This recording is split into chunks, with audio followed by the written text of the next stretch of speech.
And joining us on the line, great to be chatting to him again from the Badloves. We've got Michael Spiby. G'day, Michael. How you doing today? Clayton, very well, thank you. Good to be talking to you. Great to be chatting to you again. And I have to say that when I got sent the link to your new song that we're playing here on Flow, I had a big grin on my face, and I just said, yes, please. I want more of this. The new song, it is called Midnight Sun, and I just loved it. It took me back. Is it just me, or is this kind of like Badloves of old being modernised? Well, I guess it is in a way. We used to play Green Onions by Booker T and the MGs as part of our live set for. It's kind of traditional. We open with that quite often at festivals and things. But I thought it was around about time after nearly 30 years that we should have a song of our own that we start the set with. So I blatantly, because I love Booker T and the MGs. Yep. And so I thought, I'm going to write something that's kind of in that same vein, same sort of groove, It's got that groove, and what I loved about it was the way that it just sort of like keeps going. So I wonder if this is a song that the version I've got's only 3.5 minutes, but I'm wondering this could be like a 10-minute track for you. Yeah, in fact you've hit the nail on the head, because the outro of the song will probably go a whole lot longer than it does on the recorded version, because we just get our teeth into it by the time it's finishing. So that's where we like to play with things a bit, Good fun. So as a songwriter, is that something you think about, that when you're writing it, that okay, we want this to be for a particular part in the set, and this is how we want it to be structured? Does that factor in when you're writing the actual song? Almost never. Okay. And really, it was just the groove of that I was thinking one day. And to be honest, that's been several years of me going, man, I still haven't come up with anything along those lines. So I did intentionally start with that groove, but it took a while to get the song meaning. Was the thing that actually nailed it, as always, with me as a writer. Yeah. It does take a while. A song's got to have some sort of real meaning, otherwise it doesn't. They're not good companions for many years. Okay. Playing over and over and over, unless they tie into your life somehow. So then that particular one was my very first trip overseas, where we landed in Scandinavia, and I had an amazing revelation. I was standing next to a mermaid in Denmark at a lake that they've got there, one of the waterways, and I was just staring at this fountain, and I realised I'd been at that place before, even though it was my very first time overseas. Yeah. I had some sort of past life connection with it. Sounds a bit spooky, but it was so overwhelming that it sort of messed me around for a few days, because I was left in no doubt that I'd been somehow connected with that part of the world. Understand what you mean. Totally understand. When I was overseas back in 2017, I visited. We went to a place called Inverness in Scotland. Oh yeah. And while I was there, I kept saying to my wife and the people we're travelling with, I've been here before. It just felt so familiar to me. Everything about it. I didn't feel that I just felt like I was at home. I don't know how else to describe it, but there was just something about the place that, I felt walking down the street like I've done this before. I've been around here, and that's just how it felt to me. So I understand where you're coming from, totally. Yeah, absolutely. And it's not like going to the US for the first time. I had my camera at the ready all the time. Then I put it back in my bag and went, you know what? I see this pretty much every day, one way or another on TV. Yeah. And that was very familiar, but that's a whole different familiarity, the one you're describing, and the one that this song was written about. So and the idea with that, the particular song, I decided I was going back for the very first time to a place that was familiar to me. Yeah. And we had a mad uncle in the family who always swore black and blue that we came from my father's side came from Viking stock, and we all just laughed and said he's just had a few too many, but he was right, and we do have a seafaring history way back, so that's probably where it all originated. That's my only explanation to myself. that's what that feeling was about. I But anyway, the song came exactly from that feeling.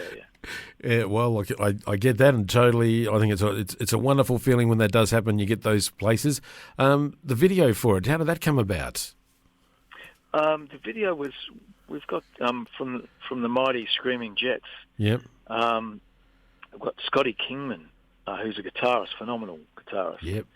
And he is also, unbeknownst to me until about a year ago, he's an amazing artist, incredible photographer. He's just got an artistic eye.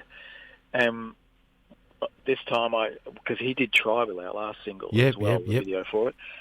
And I just said, look, just don't even tell me what your interpretation is. Just go and do it, and then give it back to me, which is an amazing thing for me because I'm a bit obsessive, with my especially my recordings and things with the band.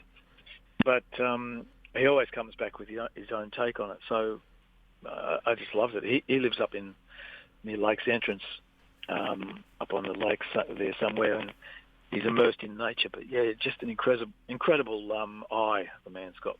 Oh, it's very mesmerising, hypnotic. It just draws you in, and it's just running on my screen at the moment, and I'm trying not to get distracted talking to you, and I'm just seeing all these images, and I'm seeing Jupiter, and I'm seeing, boats in the ocean and sea froth, and I'm seeing it all, and I'm thinking, how did he come up with all these ideas to put into this video? And it's just absolutely mesmerising. Yeah, it's well, I only saw it for the first time upon release. I saw a few roughs of it coming in, but just went, this is going to be fantastic. But I hadn't seen the finished product till everybody else saw it online, and I was the same. I was quite mesmerised watching it. But that's the he's a powerhouse artistically, Scotty. So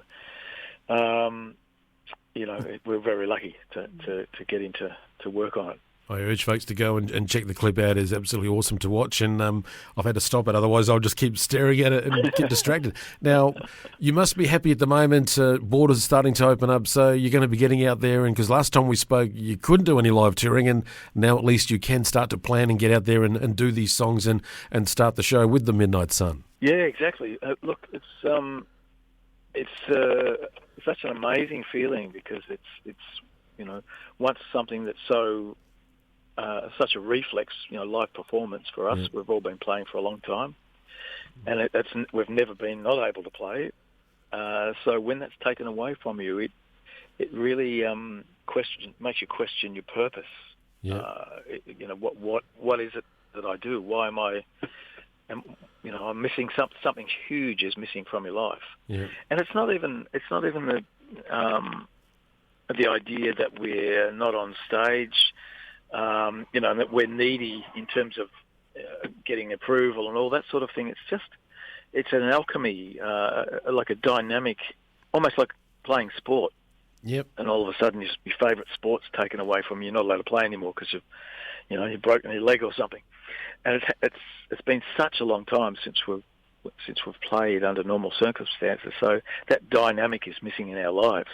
And we're a gang, as a band is. Yep. You travel as a gang, you live as a gang, and that's missing. So it's really bizarre. In fact, I think we're getting together in a couple of nights' time, just to for the first time, just to get in a room together and actually sing and play, which is I'm really looking forward to.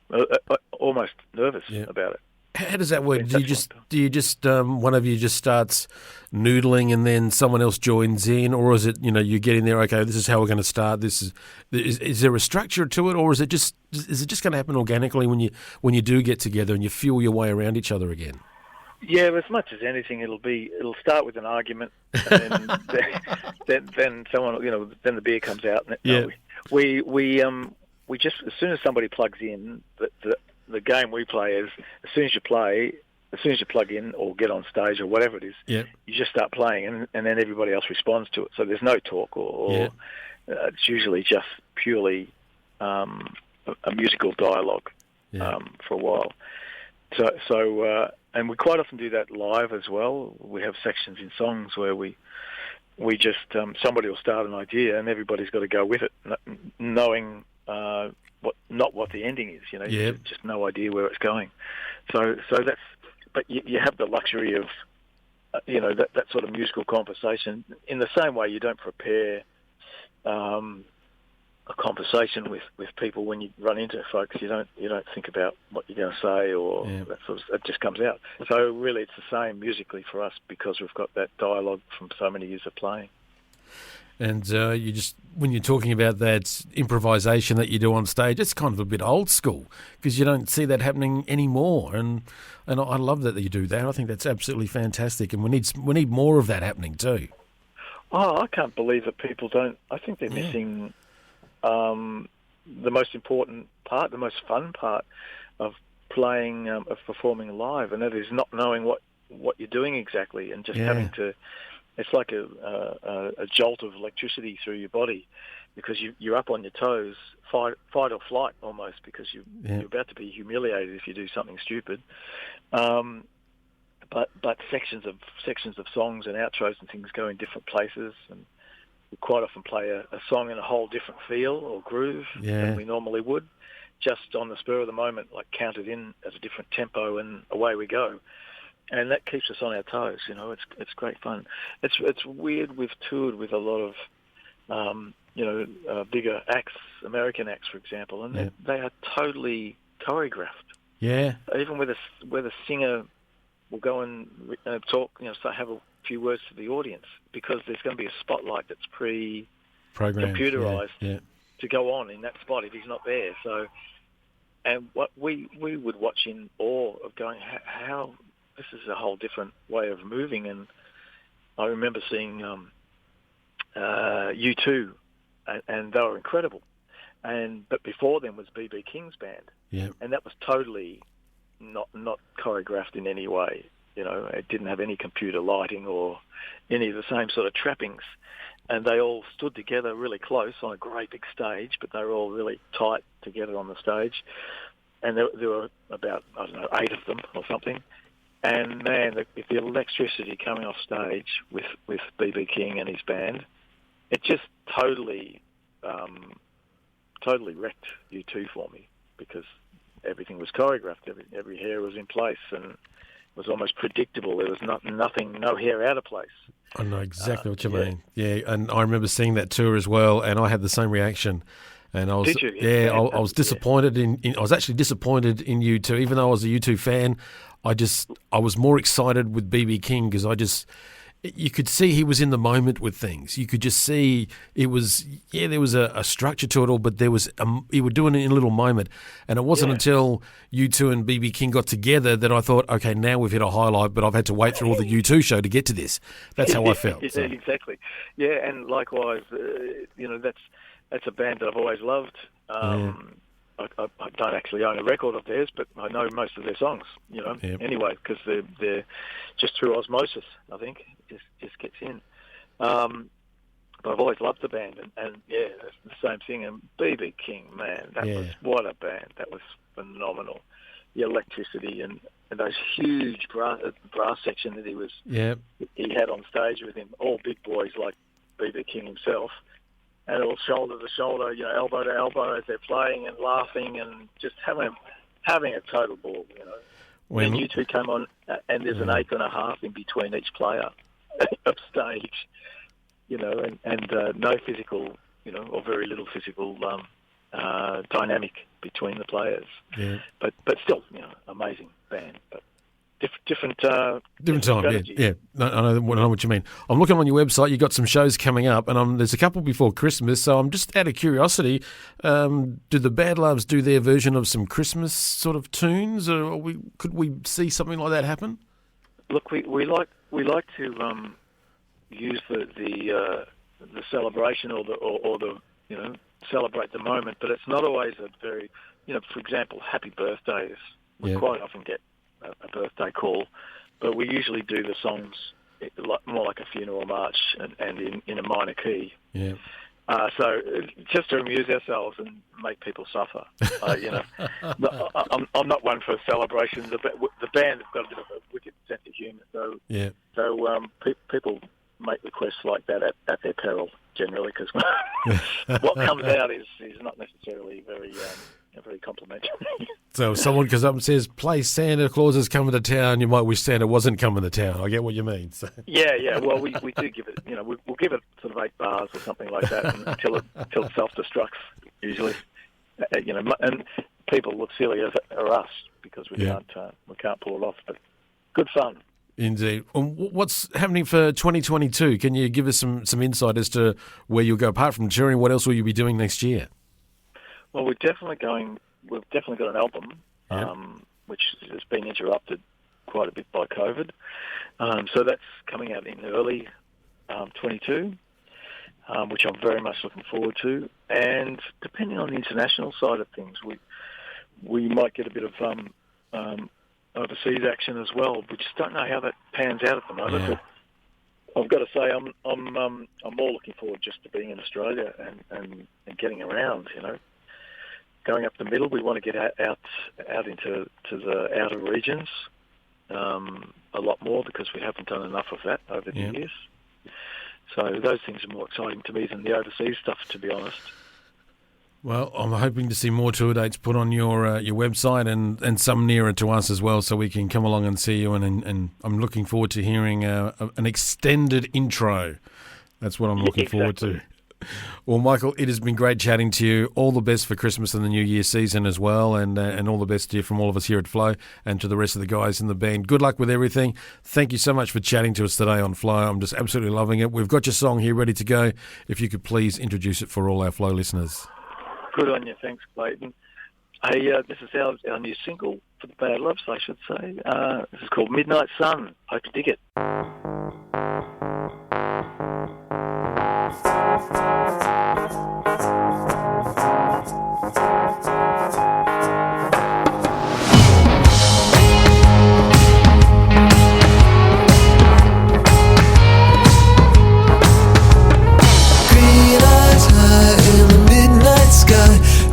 Long black fingernails and snow white skin.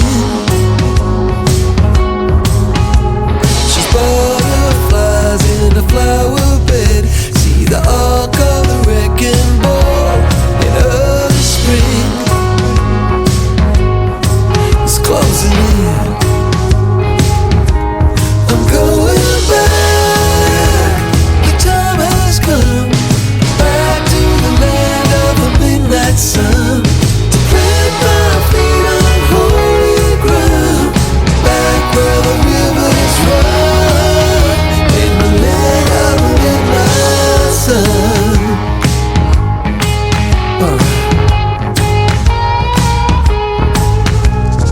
Bells were ringing in the village square, and we all got swept along by a sudden breeze. Choir kill a pretty song for a sailor lost at sea. I'm going back. The time has come. Back to the land of the midnight sun, to feel my feet on sacred ground, to live by the beating drum in the land of the midnight sun.